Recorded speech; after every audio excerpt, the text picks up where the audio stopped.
పెద్దాపురం నియోజకవర్గం సామర్లకోట మున్సిపాలిటీ బలుసులపేటలో నూతనంగా నిర్మించిన మండల తహసీల్దార్ కార్యాలయం, మహిళా అభివృద్ధి శిశు సంక్షేమ శాఖ, సిడిపిఓ కార్యాలయం నూతన భవనాలను మంగళవారం రాష్ట్ర రెవెన్యూ శాఖ మంత్రి అనగాని సత్యప్రసాద్, రాష్ట్ర విద్యుత్ శాఖ మంత్రి గొట్టిపాటి రవికుమార్, శాసన మండలి సభ్యులు కర్రి పద్మశ్రీ, పెద్దాపురం శాసనసభ్యులు నిమ్మకాయల చిన్నరాజప్ప, కౌడ chairman Thummala Ramaswamy, joint collector Rahul Meena ribbon cut చేసి లాంఛనంగా ప్రారంభించారు.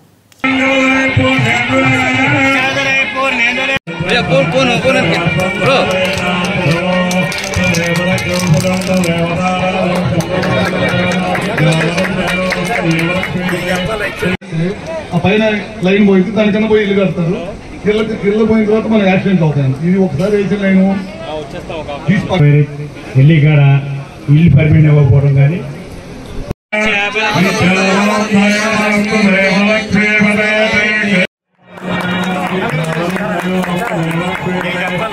అక్కడ కూడా అడిగి తీసుకోండి.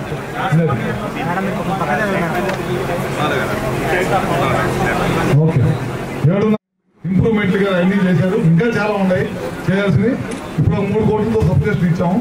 ఇంకా ఆర్టీఎస్ఎస్ అని సెంట్రల్ గవర్నమెంట్, స్టేట్ గవర్నమెంట్ కలిపి పనులు జరుగుతున్నాయి. అది కూడా చాలా ఊరికి 24 గంటలు, వ్యవసాయానికి 9 గంటలు కరెంటు. ఆ పని కూడా జరుగుతున్నాయి. RTSS central government, state government 2 భాగస్వామ్యంతో అవి జరుగుతున్నాయి. సబ్స్టేషన్స్ చాలా పెద్ద ఎత్తున సబ్స్టేషన్స్, 132 సబ్స్టేషన్స్, 220, 400 సబ్స్టేషన్స్, ఇవి కూడా చాలా చేస్తున్నాం. పవర్ డిమాండ్ ప్రతి సంవత్సరం 6 నుంచి 8% పెరుగుతుంది కనుక ఆ డిమాండ్ తగ్గట్టు పవర్ సబ్స్టేషన్స్ అన్ని కూడా కంప్లీట్ చేస్తున్నాం. మన ఈ మధ్య ముఖ్యమంత్రి గారి చేతుల మీదుగా 4,000 కోట్ల రూపాయలతోటి రాష్ట్రం నలుమూలలో ఎక్కడైతే పవర్ ఇబ్బంది ఉందో అక్కడ అన్నిటి కూడా 132 అబోవ్ సబ్స్టేషన్స్ శాంక్షన్ చేయడం, ప్రారంభించడం, కొన్ని చోట్ల అయితే కొత్తగా ఇవ్వడం కూడా జరిగిందన్నమాట. అన్ని కార్యక్రమాలు వరుసన ప్రయారిటీ ప్రకారం తప్పకుండా చేస్తాం. రాజప్ప గారు నాకు ఒకటి అడిగారు, సబ్స్టేషన్ ఎక్కడ ఉందో చూసుకొని ఇమీడియట్ గా శాంక్షన్ చేయాలి. మేడపాటు అక్కడ స్థలాలు ఎక్కడ చేయాలి, ముందు స్థలం రెడీ అవ్వాలని చెప్పండి, ఇమీడియట్ గా చేయాలి. 75,000 ఖర్చు అవుతుంది. ఇది ప్రభుత్వం నుంచి ట్రాన్స్ఫర్ ఇవ్వటం కానీ, లేకపోతే 25 KV ట్రాన్స్ఫర్ ఇస్తున్నాం. మనం మళ్ళీ సంబంధించిన కండక్టర్ ఇస్తున్నాం. మిగతాది మనం సొంతం చేసుకుంటున్నాము. దాదాపు 60,000 అగ్రికల్చర్ కనెక్షన్స్ ఇస్తాం. రాబోయే రోజులు ఇంకా డిమాండ్ ఉన్నా కనుక తప్పకుండా వాటికి సంబంధించి కూడా చేస్తాం. ఇందాక మన వాళ్ళు టౌన్లో ఏఈ గారు 63 KV అడుగుతున్నారు.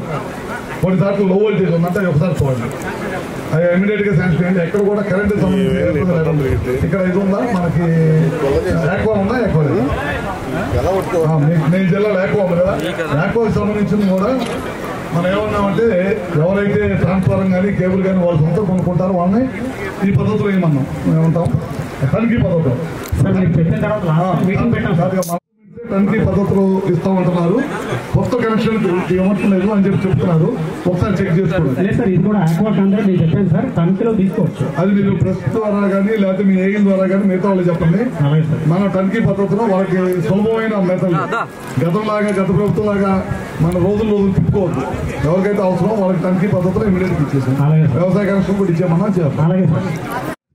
సీపీడబ్ల్యూ స్కీమ్స్ కి 24 hours వాటర్ ఇవ్వాలి కదా, పక్కన 4-5 గ్రామాలు కలిపి ఉంటాయి. వాటిని ఏం చేయాలో ఒకసారి పోండి.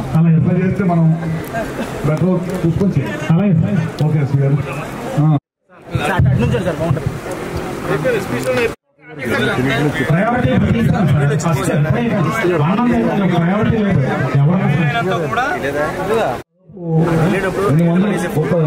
ఎన్ని 100 కోట్లు ఇచ్చినా సరిపోదు. ఇప్పుడు ఈ లైన్స్ వేసినప్పుడు ఇళ్ల స్థలాలు పొలాల్లో అంతకుముందు లైన్ తెలియదు. ఇప్పుడు దానికి ఇళ్ల స్థలాల కింద కన్వర్ట్ అయింది. కన్వర్ట్ అయ్యేటప్పుడు దాని కింద వదిలేసి మన పార్కుల్లో వదిలేసి వేయాలి. 100 సెంట్లు ఉంటే ఎక్కడ ఉంటే ఎక్కడ మొత్తం ముక్క చేసి అమ్మేస్తే ఆ పైన లైన్ పోయింది, దానికన్నా పోయి ఇల్లు కడతారు. ఇళ్ళ పోయిన తర్వాత మనకు యాక్సిడెంట్ అవుతాయి. ఇది ఒకసారి వేసిన లైను తీసి పక్కన వేయాలంటే వాళ్ళు ఒప్పుకోవాలి. ప్లస్ ఇది వేయాలన్నా జరగస్తుంది. 1-2 ఇంపార్టెంట్ ఉంటే తప్పకుండా